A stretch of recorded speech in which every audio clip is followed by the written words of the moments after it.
Je m'appelle Mathéus.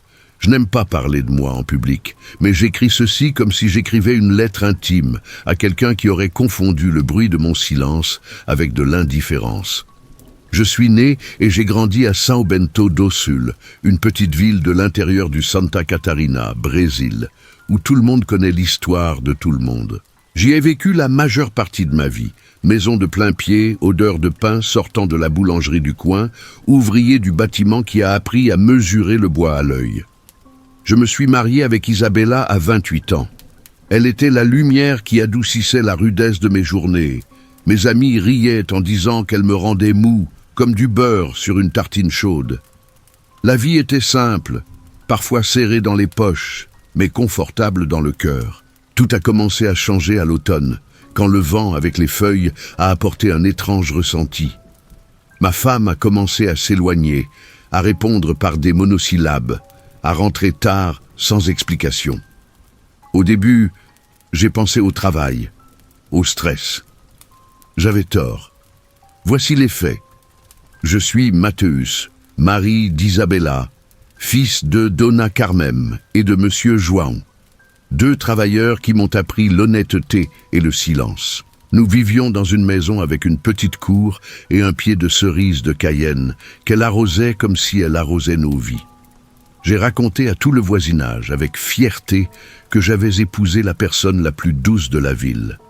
La vie suivait son cours. Nous, la boulangerie, les fins de semaine chez les parents d'Isabella, le bar avec mes 2 grands amis d'enfance, Gustavo et Léo. Gustavo est pratique, sarcastique, un homme qui n'a jamais eu peur de dire ce qu'il pense. Léo est sensible, musicien frustré, le plus grand défenseur des émotions. Il serait mon banc. Les 2 voix qui me soutiendraient dans mes pires moments. Depuis petit, on m'a toujours qualifié de trop discret, trop sensible. J'ai été la cible de plaisanteries de camarades qui me traitaient d'efféminé. Un mot qui me faisait reculer lors des fêtes, me faisait fermer la porte de ma chambre pendant des nuits. Cette timidité, avec le temps, s'est transformée en une anxiété déguisée en calme. Quand j'ai rencontré Isabella, j'ai été surpris par la force de l'amour et par le courage qu'il m'a donné. Mais les blessures d'autrefois ne cicatrisent jamais complètement. Elles ne font que se cacher sous la peau. Au travail, j'ai toujours été respecté, mais j'avais un sentiment de vulnérabilité quand j'entrais dans un nouvel endroit. Lorsque les premiers changements sont arrivés dans la relation, je me sentais comme un petit garçon poussé au milieu de la pièce sans savoir jouer. Isabella a commencé à se fermer. J'ai commencé à chercher des coupables en moi-même. Les questions intimes « qu'ai-je fait de mal ?» se transformaient en nuit blanche. Gustavo et Léo ont été mes premiers confidents. Gustavo, avec son humour acide, disait que je devais régler ça à la dure, bon sang. Mais il savait que ce n'est pas ce dont j'avais besoin. Léo, calmement, m'écoutait jusqu'à l'aube, apportant des souvenirs de chansons et de petites thérapies maison. « Mathéus, parle à quelqu'un de professionnel, ne porte pas ça tout seul. » Ils ont été mon ancre quand la nuit semblait trop longue. Leur amitié, un pied dans la raison, Gus, l'autre dans la sensibilité, Léo, m'a donné la force de chercher des réponses. Ma famille a été un port. Ma mère, Dona Carmem, pleurait en cachette dans la chambre, mais quand j'avais besoin, elle m'enveloppait d'un câlin qui atténuait la douleur. Mon père, homme de peu de mots, me disait « Grandis, fils, mais ne laisse personne marcher sur toi. » Isabella avait une relation complexe avec ses parents, distant, fier, et cela la rendait vulnérable. Quand j'ai dit à ma mère que quelque chose d'étrange se passait, elle a demandé du calme et a suggéré qu'on consulte un thérapeute. C'est ainsi que nous avons commencé à fréquenter le cabinet de Clara, psychothérapeute de la ville voisine. Clara a été plus qu'une conseillère professionnelle. Elle a été la première personne extérieure à m'aider à regarder la situation sans les lunettes de la culpabilité. Elle nous a conseillé de parler calmement, de poser des limites. Cependant, même si la thérapie ouvrait des portes, quelque chose d'étrange, inexpliqué par la psychologie, persistait. Isabella, qui était sensible et fière, commençait à agir comme une autre personne. Ce sentiment d'étrangeté ne venait pas que du changement de comportement. Il venait des regards, des chuchotements et de la présence de quelqu'un que je n'aurais jamais pu, au premier abord, considérer comme coupable. Nous sommes entrés dans une nouvelle phase. Isabella a trouvé un travail administratif dans une entreprise de tourisme de la ville voisine. Elle a toujours été agitée, intelligente et était heureuse de ce nouveau défi. Je ressentais de la fierté pour elle, mais c'est là que le conflit est entré par la porte de derrière. Au bureau, une figure a surgi, brillant comme un néon dans un couloir sombre. Lorena, jeune, blonde, grande, sourire facile et un charme calculé qui captait les regards. Difficile de ne pas la trouver belle, mais derrière la beauté se cachait une arrogance acérée qui coupait les gens comme un couteau. Lorena s'est rapprochée d'Isabella avec une gentillesse excessive, apportant des invitations à déjeuner, des éloges sur sa compétence, de petits cadeaux. Au début, je trouvais ça normal, c'était bien qu'Isabella se fasse des amis au travail. Mais en peu de temps, de petits signes ont montré qu'il s'agissait de plus que d'une simple amitié. Des messages supprimés sur le téléphone d'Isabella qu'elle faisait tomber quand j'entrais dans la pièce. Des sorties dites comme des formations finissant en dîners intimes. J'ai essayé de lui parler. Elle niait de la voix de celui qui ment et croit à son propre mensonge. Lorena, de son côté, gardait une image immaculée dans l'entreprise, avec un petit ami absent et une aura de conquérante naturelle. L'arrogance de Lorena rendait sa défaite impossible par des moyens ordinaires. Et, lorsque j'ai essayé de parler à des collègues, j'ai senti une résistance voilée, comme si Lorena avait des yeux partout, comme si son sourire était un masque qui faisait douter les autres de ma parole. Je continuais à travailler durement. Le bâtiment était instable. Je voulais me réinventer.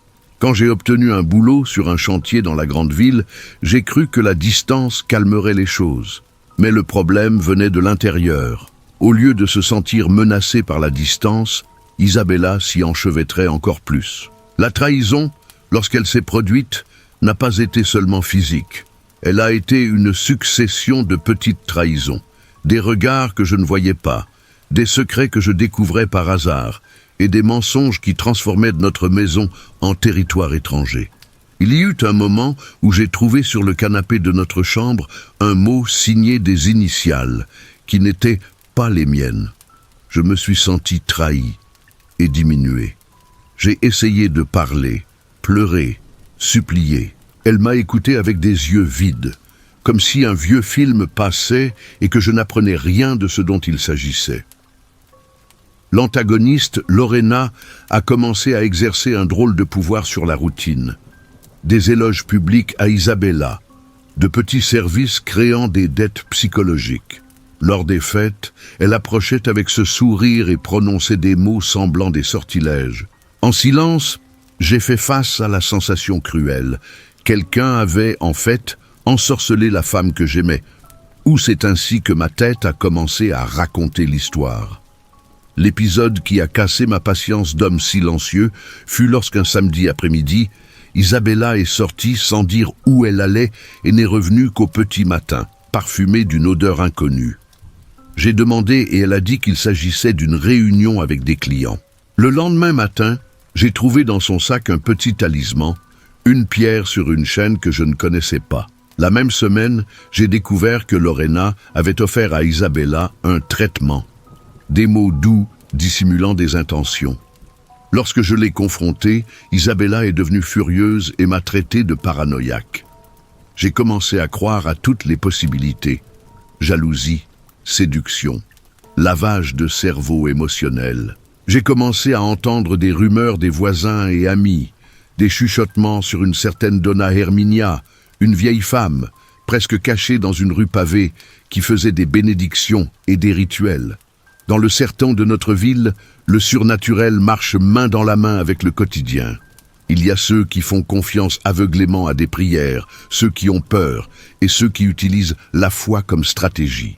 Ma belle-mère, tout aussi désespérée, a suggéré de mettre un terme à cette influence.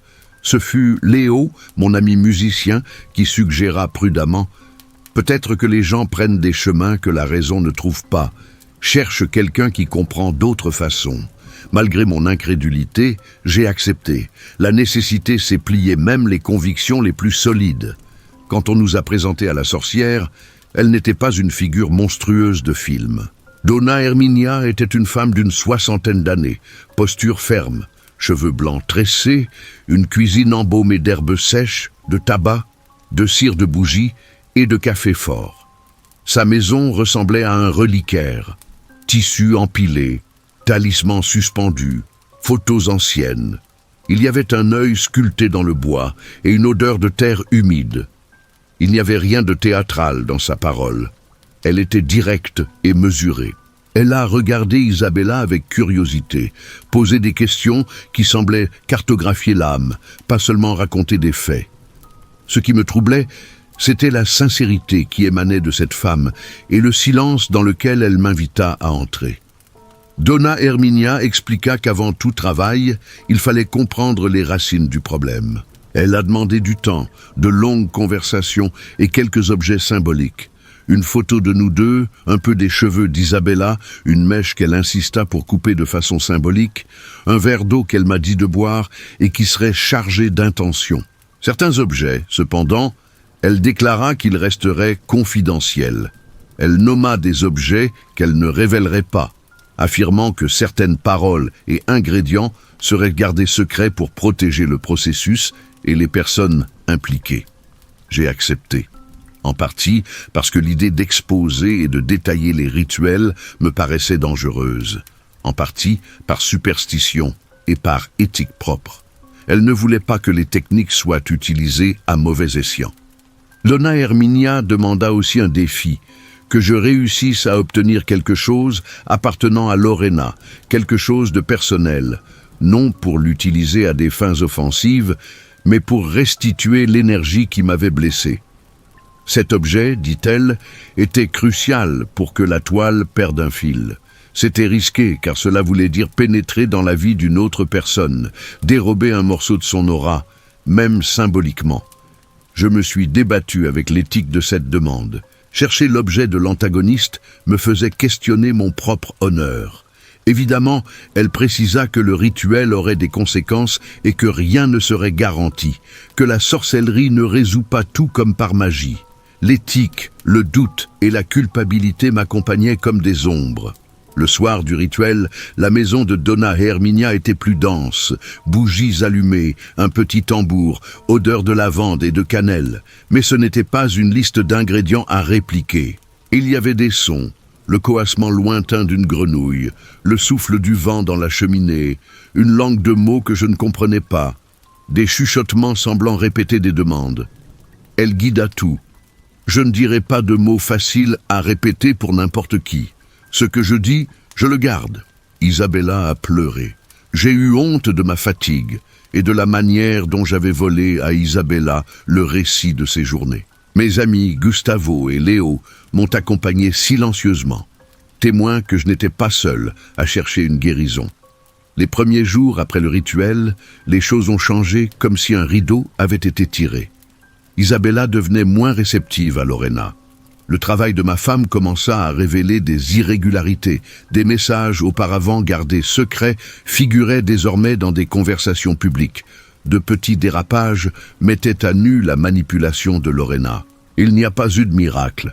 Certaines nuits, Isabella me regardait perdue, comme si elle avait perdu des souvenirs.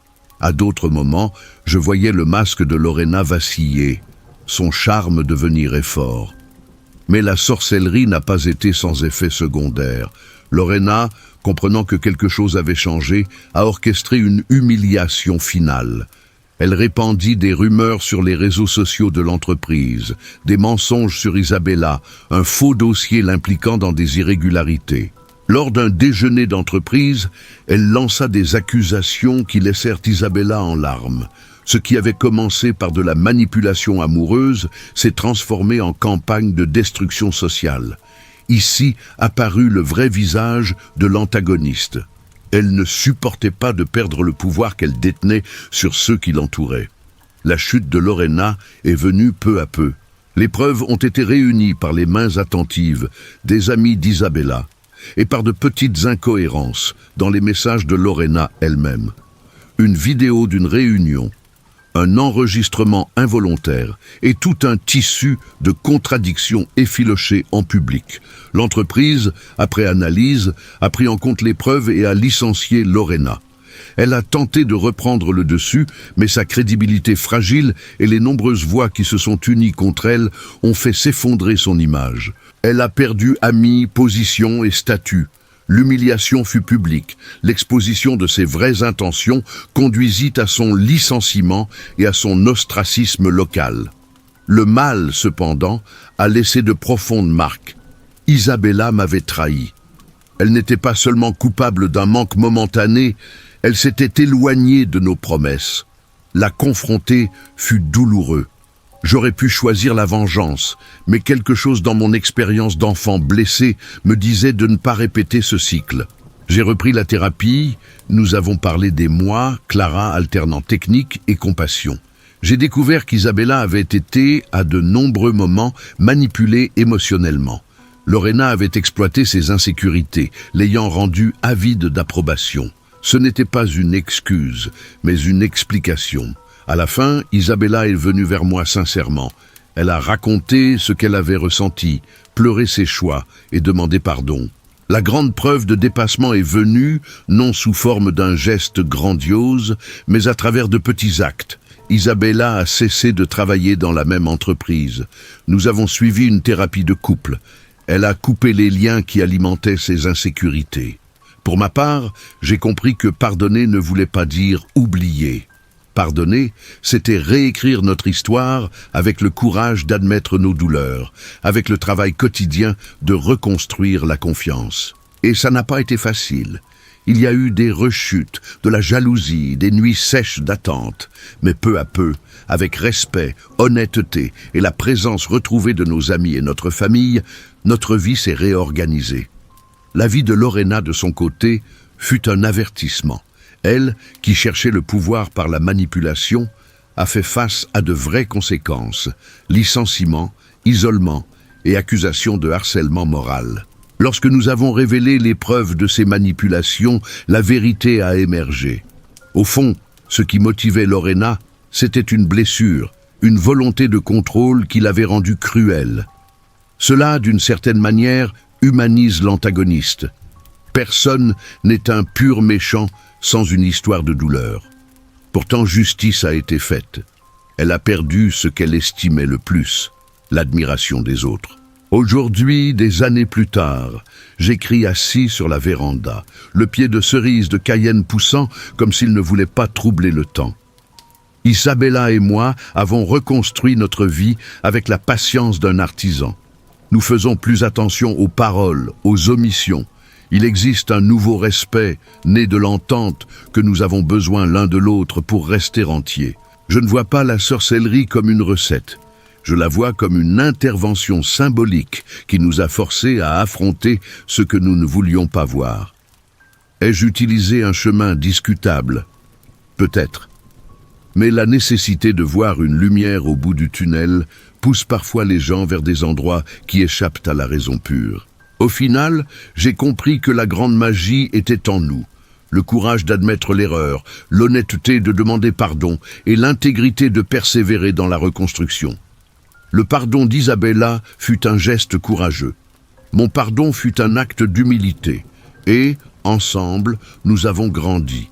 J'ai appris à écouter mes peurs sans les laisser me dominer. Elle a appris à regarder ses désirs sans céder aux manipulations extérieures. Et Lorena, elle est partie se réfugier loin de la ville, et j'entends dire qu'en silence, elle tente de réparer ce qu'elle a brisé. La sorcellerie est arrivée comme un élément confrontant le mystère. Elle n'a pas tout résolu et n'a pas été un autodafé. Ce fut un tournant qui nous obligea à regarder ce qui était caché. Aujourd'hui, je reconnais les limites éthiques de ce que nous avons fait, la nécessité de ne pas prolonger les cicatrices. La morale que j'en retire est simple. Le chemin de la haine n'apporte que rarement la paix, et le chemin du pardon, bien que difficile, guérit. Si vous avez lu jusqu'ici, merci. Ceci est une confession et une invitation. Commentez, partagez votre avis ou racontez une expérience similaire. Je ne dis pas que mon chemin est la vérité pour tous, juste que, dans ma douleur, j'ai trouvé des moyens de reconstruire ma vie. Et si un mot résonne ici, que ce soit celui qu'il est possible de sortir de l'obscurité, même quand il semble qu'on ait passé des pactes contre vous. Le vrai dépassement n'est pas de dominer les autres, c'est de se retrouver. Remarque finale sur ce que j'ai vécu. La maison de la sorcière, les odeurs, les paroles indéchiffrables et certains ingrédients sont restés confidentiels, par éthique et par respect des techniques qui ne doivent pas être banalisées. Je n'offre ni formule ni instruction. Je décris une expérience humaine, un récit de douleur, de manipulation et finalement de rédemption. Si cette histoire vous a touché, laissez votre message. Peut-être qu'en partageant, nous pourrons nommer ce qui nous hante et ensemble, trouver la lumière.